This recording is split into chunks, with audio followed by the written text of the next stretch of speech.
അത് പറഞ്ഞപ്പോഴാണ് ഇപ്പോൾ 2 ദിവസം മുമ്പ് ഒരു 2 സിസ്റ്റേഴ്സ് ഉണ്ട്. അവർ രണ്ടുപേരും എന്നെ പ്രമേയത്തിന് കാണിച്ചുകൊണ്ടിരിക്കുന്നതാണ്. അപ്പം അവരെ മൂത്ത സിസ്റ്റർ 2 ദിവസം മുമ്പ് വന്നത്. അവർക്ക് പ്രമേഹം ഉണ്ടെങ്കിലും അതിൻ്റെ അനുബന്ധമായ സങ്കീർണതകളൊന്നുമില്ല. അപ്പം അവരോട് ഞാൻ നോമ്പെടുക്കാനും പറഞ്ഞു. അവരെ മരുന്നിൽ ചെറിയ മാറ്റങ്ങൾ വരുത്തിയിട്ട് നോമ്പെടുക്കാൻ പറഞ്ഞു. അപ്പോൾ അവർ യങ്ങർ സിസ്റ്റർ വന്നത് ഈ ഇടയാണ്, ഒരു ദിവസം മുമ്പ് അങ്ങോട്ടാണ് വന്നത്.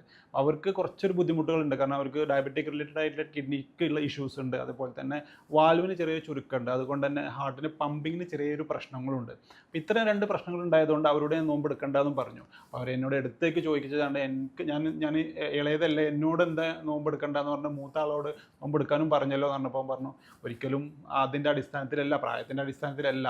അതിൻ്റെയോടും ഈ നോമ്പെടുക്കുമ്പോൾ ശരീരത്തിന് മറ്റ് അനുബന്ധ അസുഖങ്ങൾ ഉണ്ടാകുമ്പോൾ അത് ശരീരത്തിൽ ഉണ്ടാക്കുന്ന ബുദ്ധിമുട്ടുകളെ ആസ്പദമാക്കിയിട്ടാണ് എപ്പോഴും നമ്മൾ നോമ്പെടുക്കണോ വേണ്ടത് പറയാറ്.